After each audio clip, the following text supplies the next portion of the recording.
Hello everyone, welcome to my YouTube channel, Watercolor Impressions. This week we'll be diving into painting a misty scene. Our inspiration comes from a beautiful spot near King and Dufferin Gate in Toronto. Let's work together to capture the essence of this messy street. Don't forget to hit the subscribe button before you go, so you can stay tuned for weekly updates from my channel. And let's get started, guys.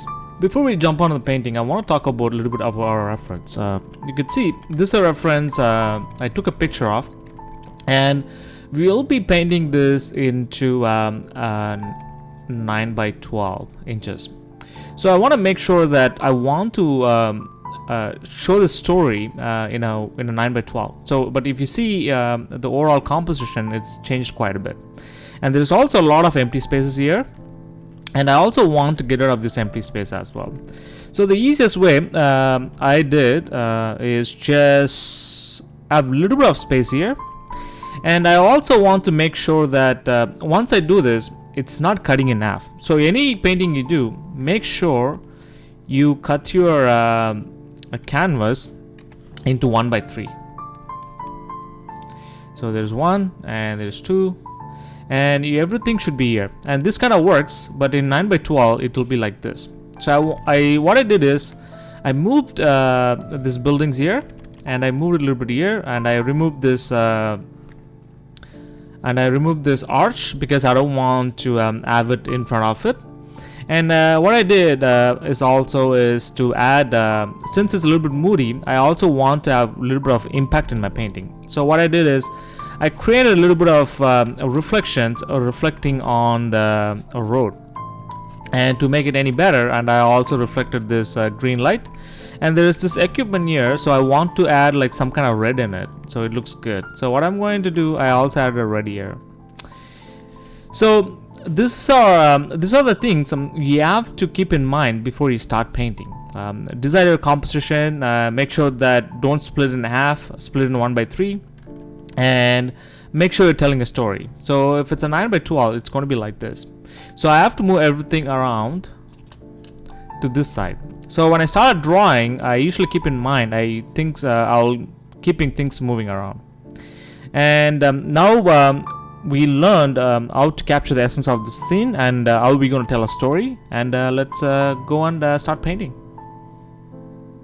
So now I want to show the sketch, how I composited what I showed in the Photoshop, how we split the scene and everything. So that's what exactly I did. And here I moved things around, and I'm making sure that the people, the workers who are working, they're a little bit in the foreground.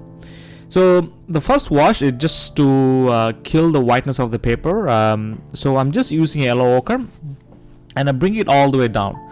So you can also mix any colors you want. This is kind of like underpainting, but at the bottom I want to see like a little bit of gradient in it, so it also takes us into the painting. So the foreground, the purpose of the foreground in any painting is just to take us into the painting.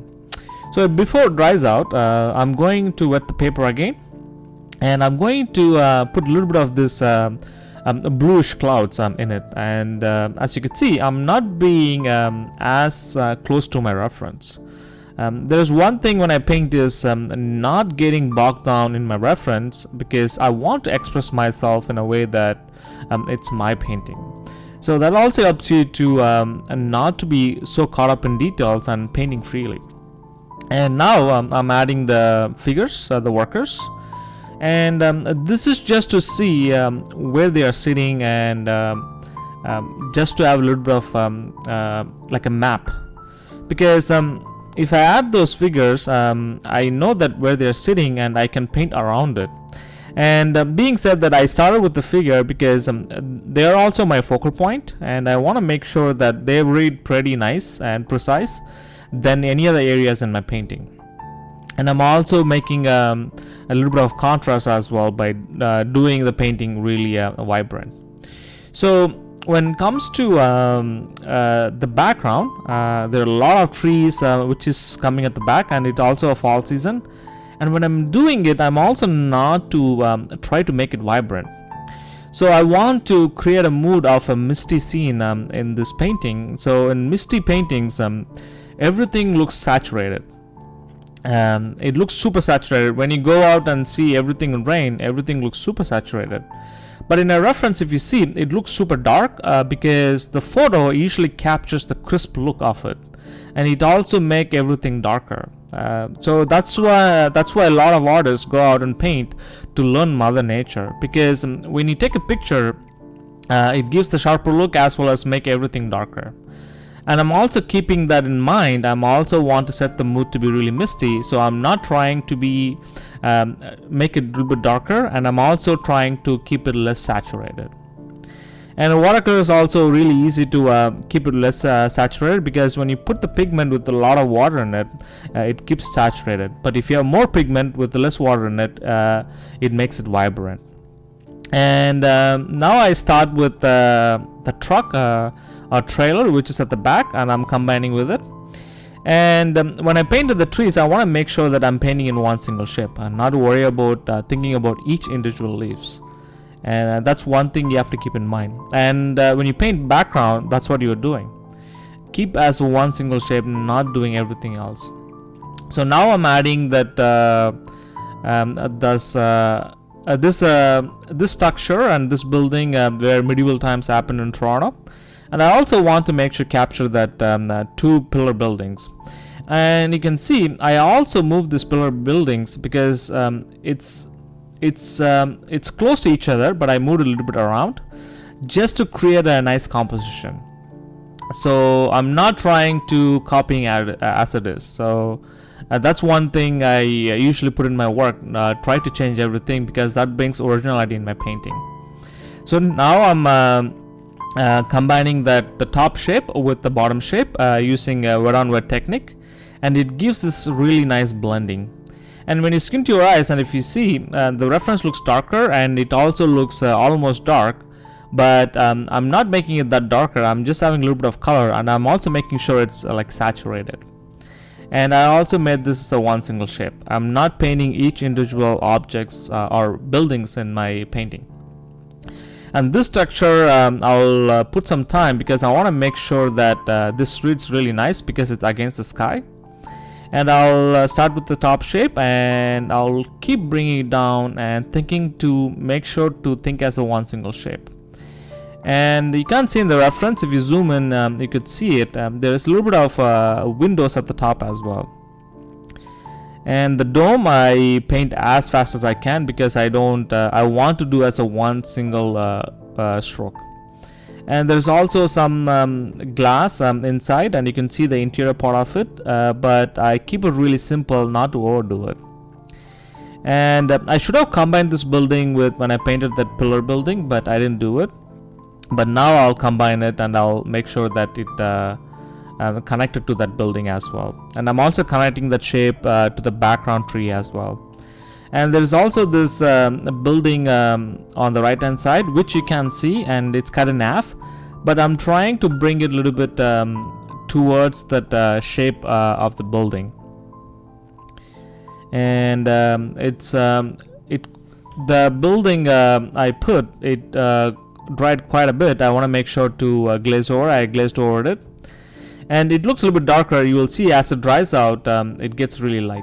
So now I'm adding those rails and those rail posts which is sitting there, but there's thousands of rails there, and I want to make sure that I'm thinking myself, how can I create this in one single shape, or how can I create this as a one single object? And that's what I did. I just used a little bit of gray in it and make sure I add a little bit of blue in it, so that gives that metal rails there. And I'm leaving some white bits for the sign, the stop sign, do not enter sign, because that also gives a little bit of color variation in our painting as well. Because when you paint, I've noticed that a lot of watercolors have only like few colors in it. There's not that many colors in it. And I also, like in my recent years, I also want to add a lot of colors in it just to kill the monotonous in my painting. So now I'm working on the rails, and I'm killing the whiteness, and I'm going quite dark on this because I'm pretty sure that it's quite darker if you squint your eyes. But it looks super dark. It will dry out quite a bit, and that's how watercolor works. It dries a little bit, and I'm making sure to preserve this line as accurate as possible, or as straight as possible. And I'm also trying to paint loose, and I'm also trying to a little bit precise with my strokes, because I want to show that the tracks has been laying on the road, and making sure to create the shape in a nice cleaner way. So I added the bottom part, which is going down, and I also forget to leave the eyelets for the rails. It's okay. So whenever this happens, don't get frustrated. Just paint and keep going. At the end, we'll just use Chinese white to bring it, or you can take some clean water and run it over it, and the paint will come off. And you can see, as soon as we add the rails, it also helps us to take us into the painting. It also creates that S curve, goes all the way to the midground as well. And the rest of the midground, I'm not worried about that much. I'm making sure to add some colors and add some darker tones, and that's it. And there's this white bit, there is this woodwork, and I add a little bit of reflection from the trail. And now I'm adding a little bit of details for the figure. The figures are the really important part of this painting, for this misty painting. I want to make sure that I capture that as accurate as possible. And there's this garbage bin, and I should have left it, and it is like a signature in Toronto. You can see it everywhere.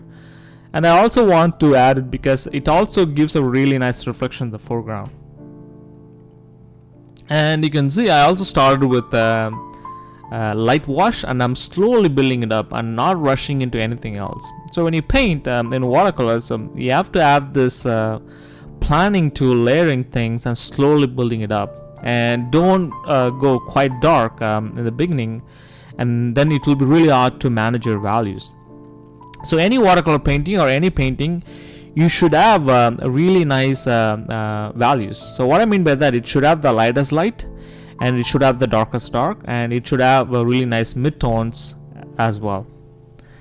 And there's also other essential part of a painting is having really nice clean strokes. There should be harsher edges as well as loose edges as well. And now you could see I'm glazing over again on my the workers. I didn't go super dark because super vibrant, because I want to make sure that I align my value through the first wash and the second wash. Then I know how to bring the workers in the foreground as well. And as soon as we added this vibrant colors, they started popping out from the rest of the scene. So whenever somebody sees this painting, the focal point goes to the worker.